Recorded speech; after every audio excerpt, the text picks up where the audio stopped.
Season 4 episode 6 start होता है और एक फ्लैशबैक के सीन में हमें सॉल एचएचएम में काम करता हुआ दिखता है। वो सबको लेटर्स वगैरह बांट रहा होता है। थोड़ी देर बाद ऑफिस में सेलिब्रेशन शुरू हो जाता है। चक ने एक बड़ा केस जीता होता है जो विनेबल नहीं होता। उसके लिए सब तालियां वगैरह बजा रहे होते हैं, सब उसे कॉन्ग्रेचुलेशन कर रहे होते हैं। सॉल को ये सब समझ में नहीं आता तो किम उसे सब टेक्निकल सब बताती है। किम भी अब यूनिवर्सिटी में कोर्स कर रही है। अभी तक सॉल ने डिसाइड नहीं किया है कि उसे लॉयर बनना है। चक जब उनके पास से जा रहा होता है तब किम उसे बहुत ही कॉन्ग्रेचुलेशन वगैरह करती है।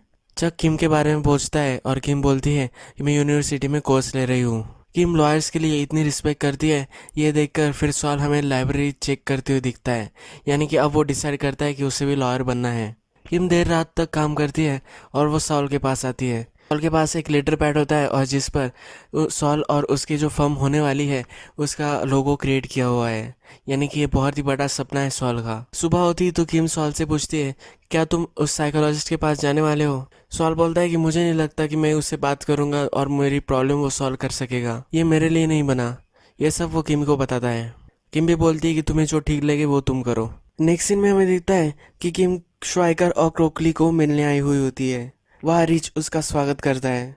वो बोलता है कि तुमने जो क्लाइंट मुझे भेजा था उससे हम बहुत ही खुश हैं। यानी कि मेसा वर्टिका जो फ्रेंड होता है, जो इसकी ऑयल कंपनी होती है, उसे किम ने उनके पास रेफर किया था, इसलिए वो बहुत ही खुश है। फिर रिच किम से बोलता है कि मैं तुम्हारे लिए क्या कर सकता हूँ। किम बोलती है कि तुम्हारी बैंकिंग डिवीजन कैसी है।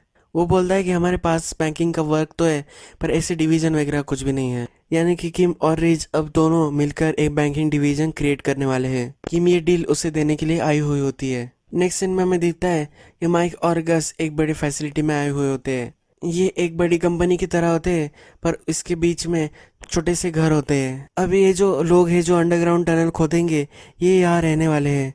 इसलिए अब माइक गस से बोल रहा होता है कि उसे को क्या क्या चीज़ें लगेगी, यानी कि वो उन लोगों को या इंटरटेन रख सके। वो गस को बोलता है कि ये लोग यहाँ आएंगे रहेंगे, ये 7-8 महीने यहाँ रहने वाले हैं, इसलिए वो भाग ना सके, इसलिए हमें उन्हें इंटरटेन रखना है। वो उनके लिए बियर का इंतज़ाम, प्रोजेक्टर्स वगैरह सब करने वाले होते हैं। सॉल की एक ओल्ड लेडी होती है जो उसकी क्लाइंट होती है, वो मर चुकी होती है। उसका सन सॉल को कॉल करता है। सॉल बोलता है कि अब मैं ये काम नहीं कर सकता, मैंने सबैटिकल ली है 12 मंथ के लिए। तो फिर वो एचएचएम को उस क्लाइंट को रेफर कर देता है। जो लेडी मरी हुई होती है ये सॉल की एडवर्टाइजमेंट में भी होती है। सैंड पेपर केस के लिए उसने जो एडवर्टाइजमेंट क्रिएट की थी उसमें ये लेडी थी। सॉल को फिर किम का कॉल आता है और उसे होटल में वो बुलाती है। वो उसे बोलती है कि आज हम सेलिब्रेशन करने वाले हैं। सॉल बोलता है कि हमें किसको अब लूटना है। किम बोलती है कि आज हम किसी को भी नहीं लूटने वाले।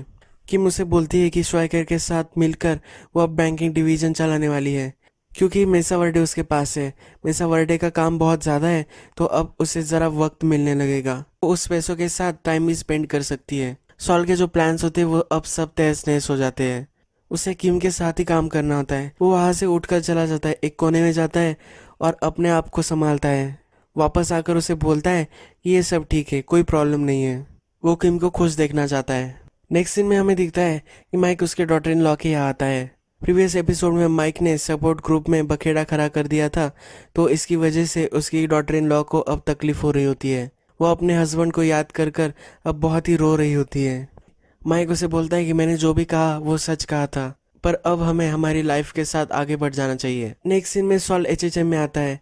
एचएचएम में जो डेस्क वगैरह होते हैं वो उठाए जा रहे होते हैं। फिर वो हावर्ड से पूछता है कि ये क्या हो रहा है। तो हावर्ड उसे बोलता है कि हम साइज छोटा कर रहे हैं एचएचएम का। चक के मरने के बाद हमारी रेपुटेशन बहुत ही खराब हो गई है। अब इसकी वजह से हम फाइनेंशियल लॉस में हैं, तो हम ऑफिस छोटा कर रहे हैं। सॉल बोलता है कि तुम्हें ऐसा कैसे होने दे सकते हो, तुम एक घटिया लॉयर हो पर तुम बहुत ही अच्छे सेल्समैन हो। तो जाओ और तुम्हारे क्लाइंट्स जो है वो फिर से वापस लेकर आओ। उसे मोटिवेट करता है। सॉल हावर्ड को बोलता है कि तुम्हारे पास यही है, तुमने अपनी पूरी लाइफ इसमें डेडिकेटेड कर दी है, तुम्हें जो चाहिए वो अब फिर से पालो। वहाँ से फिर सॉल चला जाता है। एक सीन में हमें दिखता है कि सॉल जो सेलफोन सेल कर रहा था स्ट्रीट्स पर, वही सेलफोन वो बहुत ज़्यादा अब बाय कर लेता है। वो अपने नेल सलून वाले ऑफिस में रख रहा होता है, पर वहाँ की ओनर उसे बोलती है कि तुम यहाँ ये नहीं रख सकते, इससे फायर का खतरा होता है। फिर वो उसे एक सेलफोन दे देता है। नेक्स्ट सीन में हमें दिखता है कि सालामांका से मिलने गस आया हुआ होता है। सालामांका अपने बेड पर होता है तो गस वहाँ बैठता है और एक स्टोरी सुनाता है। वो बोलता है कि मैं जब छोटा था तो हमारे यहाँ एक पेड़ था, इस पर फल नहीं आते थे और हमारे यहाँ इतनी बारिश भी नहीं आती थी। सबने बोल दिया था कि अब इस पेड़ का कुछ भी नहीं हो सकता, इस पेड़ पर कभी भी फल नहीं आने वाले। पर मैंने हार नहीं मानी।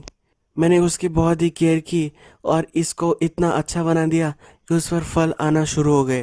मैंने किसी को भी बताया नहीं था इस पर अब फल आ रहे थे, क्योंकि किसी का भी उस पर ध्यान नहीं जाता था। मैंने जब इसके फल को टेस्ट किया तो ये बहुत ही स्वीट थे। इतना स्वीट मैंने आज तक कुछ भी नहीं खाया। फिर वो बोलता है कि एक दिन फिर कायोटी आया, उसने मेरे पेड़ से फल काट लिए, मेरे पेड़ को भी जरा तहस नहस कर दिया। मैं भी उसके पीछे दौड़ा और मैंने उसको इंजोर कर दिया।